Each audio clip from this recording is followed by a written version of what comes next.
Quem crê, repete comigo assim: Virgem poderosa, Imaculada Conceição, Rainha das vitórias, que as vossas lágrimas de sangue destruam as forças do inferno que querem me destruir. Amém. Para quem não me conhece, meu nome é Gleison, eu sou membro fundador dessa comunidade chamada Comunidade Mãe de Misericórdia. É uma alegria muito grande receber cada um de vocês. Tenho 28 anos de idade, sou casado com essa linda esposa que está aqui na minha direita. Olha a cara dela de sem graça, gente. Todo mundo olha para ela, olha lá. Então já está comprometida, viu, gente? Então os jovens aí, aquela ali já está comprometida. Pode tirar o olho, tá bom? Brincadeira, gente. Então vamos lá. Quem trouxe a palavra de Deus, eu convido você a abrir no livro de Colossenses, capítulo 3, versículo 1, seguintes. Livro de Colossenses, capítulo 3, versículo 1, seguintes. Quem achou diz amém, quem não achou diz misericórdia. Amém ou misericórdia? Então quem está clamando misericórdia, ajuda o irmão aí, seja misericordioso, para ele achar bem rapidinho e a gente não perder tempo. Que a minha esposa é a que cuida do tempo aqui da comunidade. Agora mesmo ela põe um papelzinho aqui e é sinal para mim calar a boca e parar, que já está na hora de encerrar a pregação, viu, gente? Então vamos lá, vamos rapidinho. E se eu não obedecer, eu apanho em casa. Colossenses 3, versículo 1. Quem não achou, só escuta então. O título diz assim: Vida nova em Cristo. Se, portanto, ressuscitastes com Cristo, buscai as coisas lá do alto, onde Cristo está sentado à direita de Deus. Afeiçoai-vos às coisas lá de cima, e não as da terra, porque estáis mortos, e a vossa vida está escondida com Cristo em Deus. Quando Cristo, vossa vida, aparecer, então também vós aparecereis com ele na glória.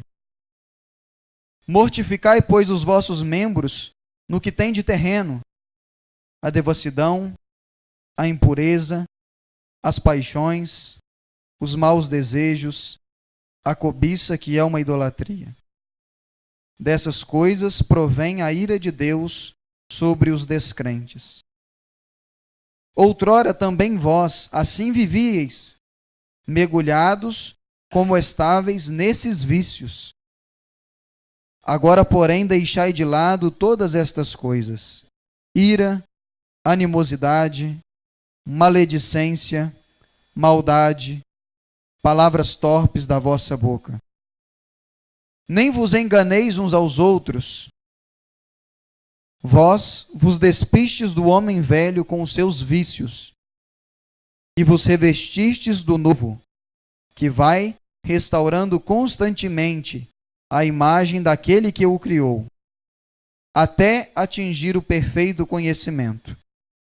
Aí não haverá mais grego nem judeu, nem bárbaro nem cita, nem escravo nem livre, mas somente Cristo, que será tudo em todos.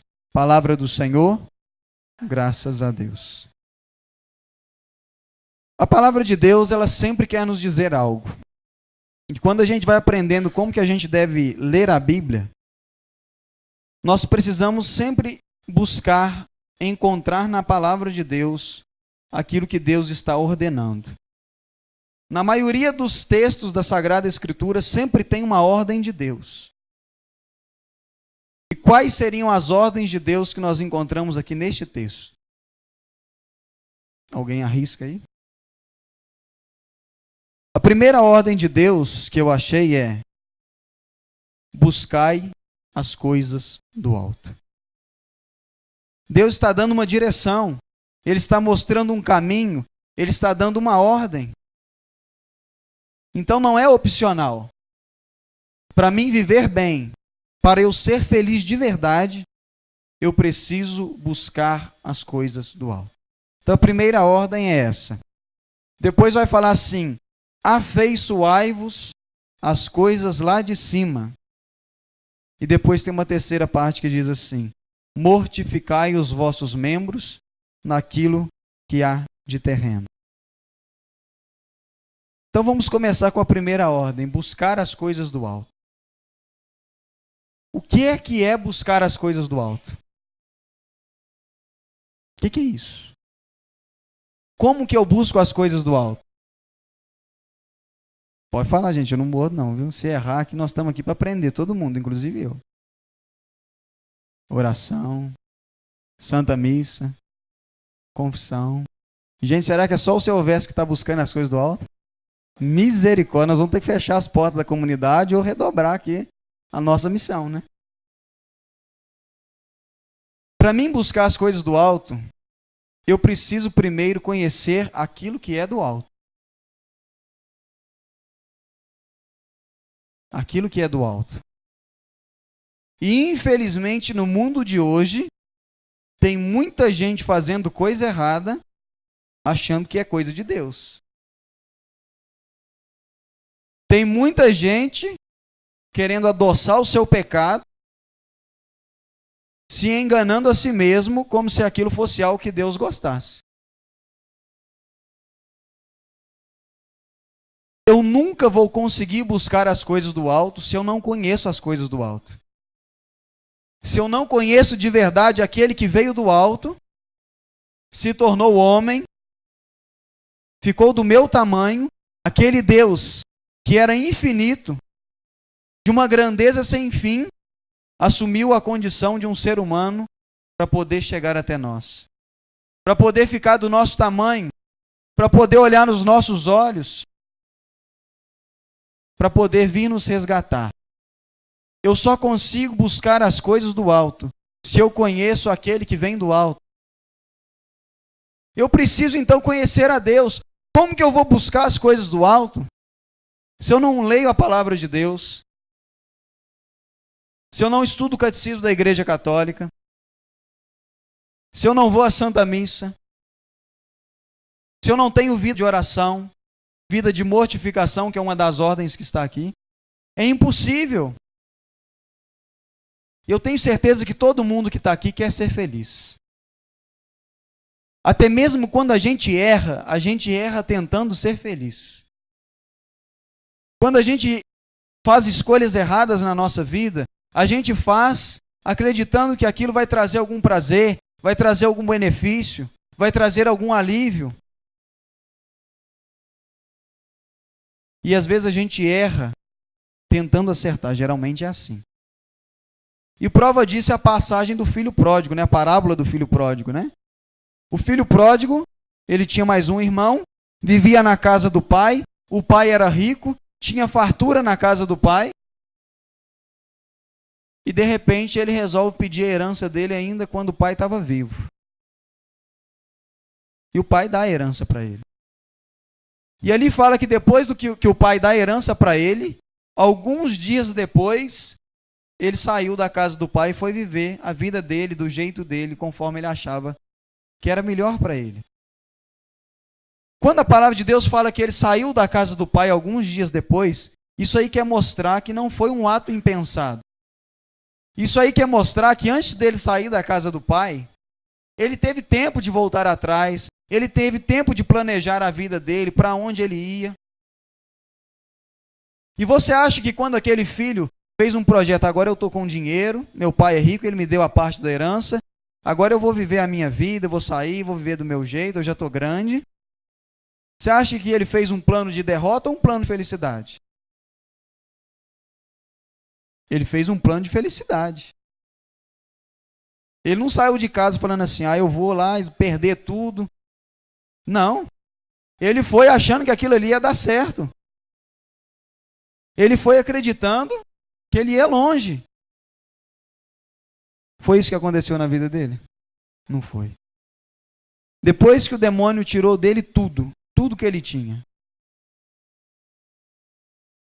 Na hora que ele perdeu tudo, que ele teve vontade de comer a lavagem dos porcos, aí ele começou a cair em si.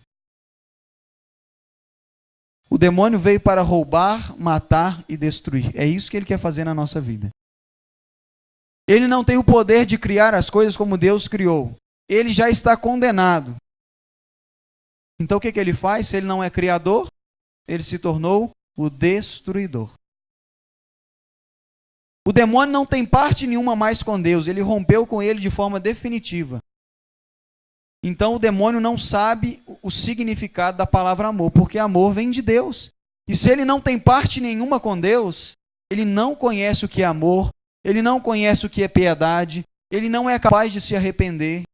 Então ele só tem maldade, ódio, ruindade. Então quando ele olha para nós, ele quer nos destruir. Quando a palavra de Deus vai contar para nós a história lá do livro do Gênesis, de quando o pecado entra na humanidade, ali o demônio aparece conversando com a mulher.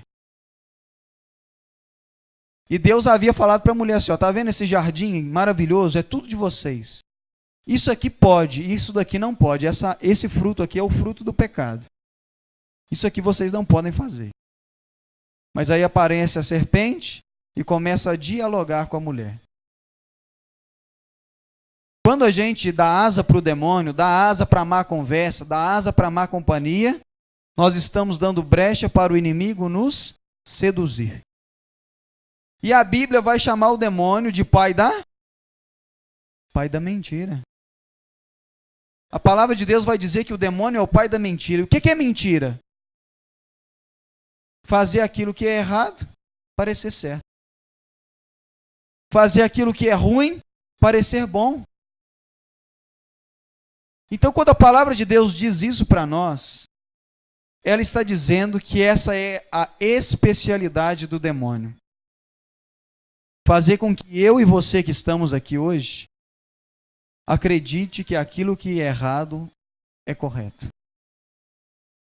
Ele vai nos seduzindo de tal modo que a gente acaba caindo no erro e no pecado porque acreditamos que aquilo ali é correto, que aquilo ali é bom. Então, para eu buscar as coisas do alto, eu preciso estar numa intimidade com o Espírito Santo de Deus, através de uma vida de oração, para eu poder discernir aquilo que vem de Deus e aquilo que é mentira do demônio. Porque quando o demônio apresenta as coisas erradas para nós, a princípio elas parecem muito boas, como aquele fruto, né? Depois que o demônio seduziu Eva, ela olhou para o fruto e falou assim, nossa, esse fruto parece muito bom. Parece bom para abrir inteligência. Parece bom para comer. E aí ela esquece tudo aquilo de bom que tinha na vida dela e começa a focar naquilo que é errado, porque estava seduzida. A palavra de Deus vai falar que existe o bom pastor e o falso pastor. Então, meus irmãos, quando o demônio ele tenta entrar na nossa vida, ele tenta entrar fingindo ser algo de bom. Ele não vem nos assombrando, ele não vem nos amedrontando. Ele vem de forma sorrateira. E depois que ele vai roubando de nós tudo aquilo que nós temos de bom, ele passa o rabo em nós e nos joga no chão. Depois que a gente está perdido, ele começa a pisar em cima de nós. Ele vai dando corda, vai dando corda, vai dando corda, vai dando corda. E depois que a gente vai ficando sem saídas, ele começa a pisar em nós. Porque ele é sujo. Então a primeira coisa, eu preciso conhecer aquilo que é de Deus e aquilo que é do inimigo. Porque senão, certamente, eu vou ser enganado. E vou acabar escolhendo as coisas erradas. Então, eu preciso ver aquilo que é bom e aquilo que vem do maligno. Então, eu preciso deixar as minhas vendas caírem. Porque, infelizmente, quando a gente está enveredando nas coisas erradas, nós vamos ficando cegos. E, geralmente, a gente só acorda quando a gente está no fundo do poço. Foi o que aconteceu com o filho pródigo. Para muitas pessoas, o fundo do poço pode parecer a derrota. Mas nós falamos aqui hoje que para Deus nada é impossível. Amém? Então vamos lá. A segunda ordem é, que está aí no versículo 2, afeiçoai-vos as coisas lá de cima, e não as da terra. E se a gente for olhar o significado da palavra feição, afeição,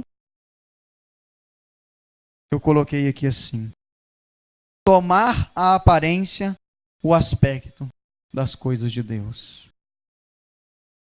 Quando eu busco as coisas do alto, eu vou mudando a minha aparência, o meu aspecto, e eu vou ficando cada vez mais semelhante a nosso Senhor Jesus Cristo. E eu convido você a olhar para a sua vida agora. Eu convido você a ser realista com você mesmo, com aquilo que você está vivendo. Porque geralmente a gente julga todo mundo, olha os defeitos de todo mundo, mas a gente não tira aquele tempo precioso para fazer uma autoimagem de nós mesmos. E geralmente a gente não faz isso porque a gente vai nos decepcionar. Se nós mergulharmos dentro de nós de verdade, nós vamos ver que a gente não é tão bom assim nada, como a gente acha que a gente é. E eu convido você a refletir agora um pouquinho de como está a sua vida. A sua vida tem refletido o rosto de Deus ou as coisas do mundo? Quais são os rastros que você tem deixado com as suas atitudes? Rastros de céu ou rastros de inferno? Vai dizer o Padre Léo para nós quando pregou essa palavra, né? Foi a última pregação do Padre Léo antes de morrer. Buscai as coisas do alto. E ele começava a pedir às pessoas para fazer uma reflexão de cada momento da vida delas, do namoro, do noivado, do trabalho, do casamento. E ele levava as pessoas: no seu namoro você pode pôr o carimbo do céu ou o carimbo do inferno? No seu trabalho, nas suas amizades, na sua família, você pode carimbar com o carimbo do céu ou com o carimbo do inferno? Como tem sido a sua vida? Rastros de céu ou rastros de inferno? Mas a palavra de Deus vai nos dar uma ordem hoje para nós nos afeiçoarmos às coisas do alto, para nós tomarmos a semelhança de Jesus. Essa é a nossa missão de batizado, ser cada vez mais parecido com o nosso Senhor Jesus Cristo. Muitas pessoas enchem a boca, estufam o peito para falar assim: eu sou cristão. E aí eu pergunto para você, o que é ser cristão? É ser igual a Jesus? É viver como ele viveu? É buscar o que ele buscou? É lógico que nós não somos perfeitos, mas como cristãos nós devemos buscar todos os dias ser a imagem e semelhança de Deus. E eu sempre falo aqui na comunidade, mas sempre tem gente vindo pela primeira vez e a palavra de Deus é sempre nova, né? Principalmente as mulheres. As mulheres, quando quer ficar igual a outra, ela procura fazer as mesmas coisas que a outra fez. Se a mulher vir um esmalte bonito na mão da outra, ela não sossega o facho enquanto ela não descobrir qual que é o nome da cor, qual que é a marca do esmalte, qual que é a marca do batom, qual que é a marca da tinta de cabelo, aonde que comprou, qual salão de beleza que foi. Sim ou não? Sim ou não, gente? Mulher é assim, não é? Quando gosta, quer saber aonde foi, onde que foi a origem daquilo ali. Por quê? Porque quer ficar igual, eu quero ficar daquele jeito. E aí tem até o salão lá da Patrícia, né, Bárbara? Fazer uma propaganda para a Patrícia. O Rodrigo agradece agora, né? Mexe com maquiagem e tudo mais. Então, quando vê uma foto lá, que a Patrícia postou, nossa senhora, eu quero ficar daquele jeito ali na festa tal. Aí vai correr atrás. Depois eu vou cobrar, viu, a propaganda, tá? E quando a gente quer ser semelhante a Jesus, a gente também tem que fazer assim. Onde é que foi formado? Onde é que foi gerado? Em primeiro lugar, no Imaculado Coração de Maria e depois no ventre dela. Se eu quero ser um cristão, se eu quero ser parecido com Jesus, eu preciso recorrer a Nossa Senhora. Tolo é a pessoa que acha que nós não podemos ir a Nossa Senhora porque estamos ofendendo a Deus. Não. Deus se serviu de Maria para que Jesus chegasse até nós. Então a missão de Nossa Senhora não é dividir Jesus, é gerar Jesus, é dar a luz a Jesus. É fazer com que Jesus chegue até nós. Essa é a missão de Nossa Senhora. Toda vez que nós recorremos à Mãe de Deus, nós temos como último fim nosso Senhor Jesus Cristo.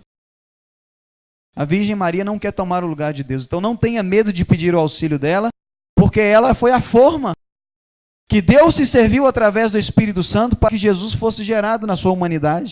Homem-Deus. Então a Virgem Maria é uma verdadeira escola de santidade para quem quer parecer com Jesus. Se você tem dificuldade, não pense que eu não tenho, não, eu tenho sim. Quantas lutas eu travo todos os dias para vencer o Gleison velho, o Gleison que ofendia o coração de Jesus e que ainda ofende até hoje. É uma luta diária, é um esforço tremendo. Mas eu tenho um grande auxílio que Deus me deu, que é a Virgem Maria. Então, Deus não pede para nós nada que é impossível. Ele sempre nos dá os meios de alcançar aquilo que a gente está buscando. Então, eu preciso ser um cristão autêntico. E aí vem a terceira parte. Mortificai os vossos membros no que tem de terreno. Às vezes eu quero alcançar uma graça, às vezes eu quero mudar de vida, largar os meus pecados de estimação, os meus vícios, né? Todo mundo aqui tem. Aquele pecadinho de estimação que você já acostumou conviver com ele. Eu só consigo mudar, largar as minhas dependências, seja elas quais forem, se eu tiver vida de oração e vida de mortificação. Jejum, penitência, coisas que parecem coisas medievais, porque, infelizmente, o nosso mundo está cada vez mais paganizado. E as pessoas não rezam mais, as pessoas não jejuam mais, as pessoas não buscam a Deus mais.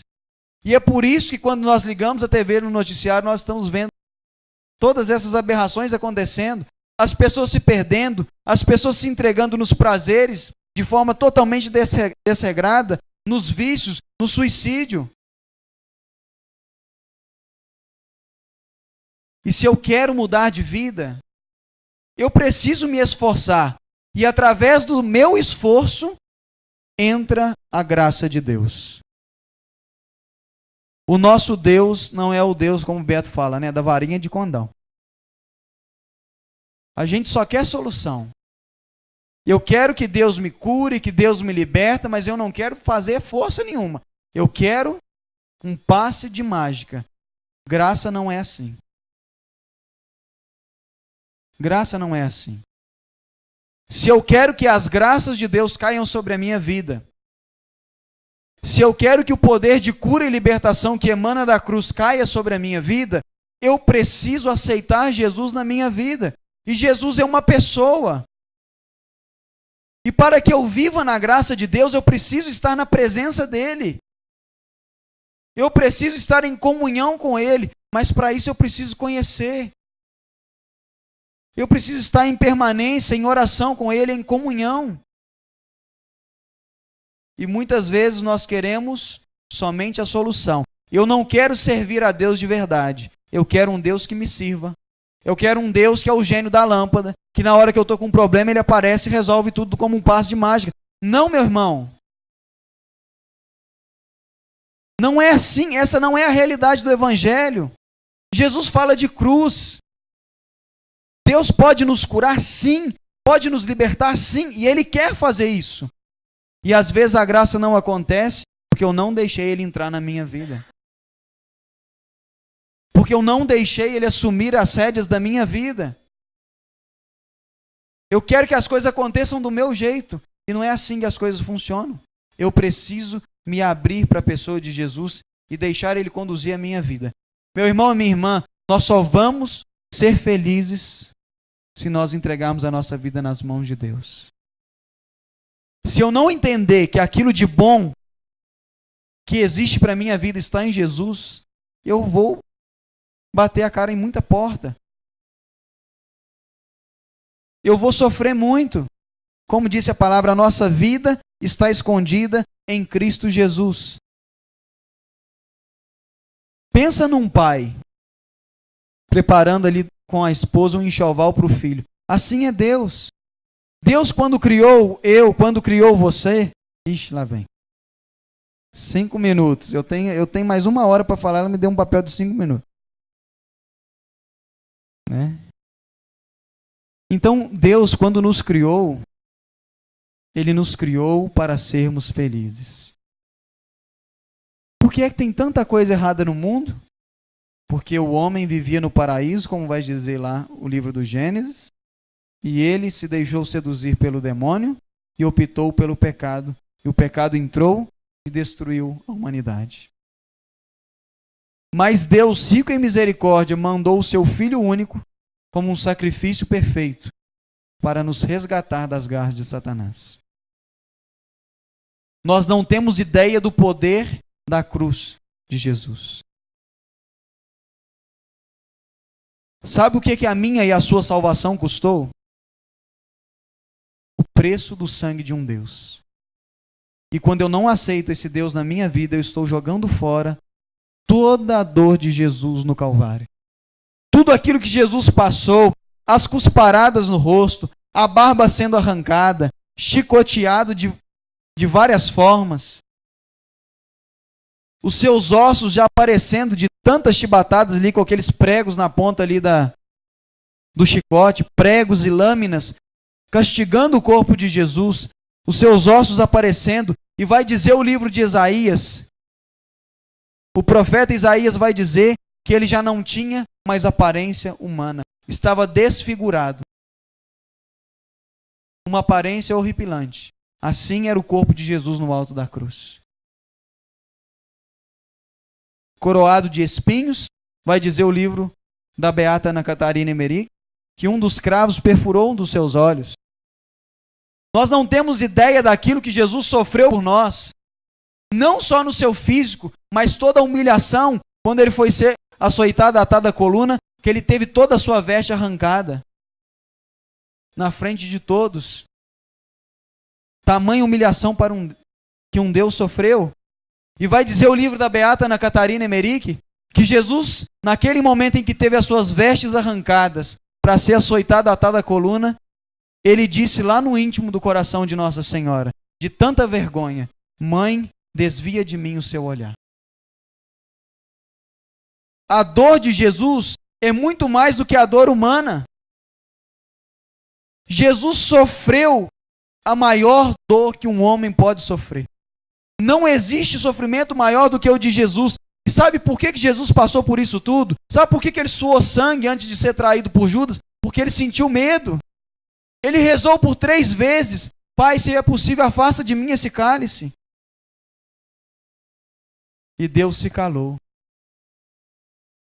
Jesus, no alto da cruz, ele disse assim: meu Deus, por que me abandonastes? E nós podemos nos perguntar: será que Deus abandonou Jesus? Na verdade, não. Mas Deus se silenciou, porque era preciso que Jesus passasse por tudo aquilo. E a palavra de Deus vai dizer que Jesus, quando assumiu a nossa condição humana, ele aniquilou a si mesmo e não se prevaleceu de sua igualdade com Deus. Porque se ele fosse usar da força que ele tinha, era um estralar de dedo e ele mudava toda aquela situação. Mas ele se entregou como uma ovelha muda nas mãos do tosqueador. E por que é que Jesus disse: meu Deus, por que me abandonaste? O que é que faz a gente sentir a ausência de Deus? O nosso pecado. Na verdade, nada pode nos separar do amor de Deus, nada. A palavra de Deus vai dizer: nem a fome, nem o frio, nem a nudez, nem o céu, nada pode nos separar do amor de Deus. Nada pode tirar o amor de Deus por você, nada. Mas você pode se afastar de Deus. Ele vai estar sempre ali te esperando. Mas o seu pecado é você que se afasta dele. E quando a gente está na vida de pecado, eu falo porque eu já experimentei isso. A gente busca em tantas coisas erradas, mas nada daquilo satisfaz a gente de verdade. E nós sentimos, na solidão do nosso quarto, da nossa casa, uma coisa chamada vazio interior. A gente ri na frente de todo mundo, mas no nosso momento de intimidade, na nossa solidão, bate em nós um vazio e uma tristeza que nada preenche e ninguém explica. Só Jesus pode preencher isso. Só Jesus pode curar essa dor e essa ferida. Então, se o que nos afasta e o que nos faz sentir a ausência de Deus é o pecado, por que é que Jesus falou essa frase se ele não tinha pecado? Porque na cruz ele levou os nossos pecados. E quando eu não vivo a minha vida segundo o coração de Deus, eu estou jogando fora tudo aquilo que ele fez por mim. Tudo fora. A palavra de Deus diz assim: maldito todo aquele que é suspenso no madeiro. Tem gente que assusta, né? Não, a Bíblia está chamando Jesus de maldito. Sim, sabe por quê? Não por ele mesmo, porque ele assumiu as nossas maldições. Ele se fez maldito por nós. Ele se fez ladrão no lugar do ladrão, ele pagou a pena do ladrão. E de toda espécie de crime, de pecado e de vício que você imaginar, Jesus se fez culpado no seu lugar, para que você fosse liberto e fosse feliz. Bom, eu tinha muita coisa para falar. Mas hoje é a noite que Deus fez para mudar a sua vida. Você não está aqui à toa, Deus te trouxe aqui. Eu quero deixar algumas dicas para quem verdadeiramente quer ser curado e libertado. O primeiro passo, eu preciso admitir a minha fraqueza. Admitir o meu erro. Admitir o meu pecado. Admitir todas as minhas misérias que eu tenho vivido. Eu preciso admitir. Eu preciso reconhecer que eu preciso da ajuda de Deus, que eu preciso da ajuda dos meus irmãos. E aí depois vai vindo alguns passos. Depois que eu admito, depois que eu me arrependo, que eu quero mudar de vida de verdade, eu preciso me confessar. E a confissão é diante de um sacerdote de forma individual. A confissão é uma realidade mais preciosa, mais poderosa e mais forte do que um exorcismo. Sabe por quê? Uma pessoa que está sendo atormentada pelo demônio, ela pode se salvar. Mas uma pessoa que está cheia de pecado, ela vai para o inferno. O pecado é mais perigoso do que uma pessoa que está sofrendo tormentas de Satanás. E é por isso que a confissão é mais preciosa do que um exorcismo. E a confissão cura e a confissão liberta. E nós precisamos entender uma coisa: independente do pecado do padre, ele foi investido pela igreja, que vem desde a época dos apóstolos. Os padres, os bispos, vêm da sucessão dos apóstolos, vem lá de Jesus. Jesus instituiu o sacerdócio. Independente do pecado e do erro dele, isso ele vai prestar conta com Deus. Mas ele foi ordenado na igreja de Cristo. E ele é um instrumento de Deus para te dar a absolvição dos seus pecados. Então quebre hoje essa resistência de se confessar. Esse é o passo para a sua cura. Esse é o passo para a sua libertação. E uma vez que eu me confessei, que eu estou em estado de graça, o terceiro grande passo é buscar a Sagrada Eucaristia e não faltar nunca mais à missa de domingo. Se possível, vai à missa todo dia. Eu sei que nem todo mundo pode, eu não consigo. Mas é pecado mortal faltar à Santa Missa de domingo, porque Jesus está presente na hóstia consagrada. Não é simbolismo. A palavra de Deus vai dizer que Ele está ali em presença real, corpo, sangue, alma e divindade. E não existe cura e milagre maior do que aquele que comunga Jesus na Eucaristia.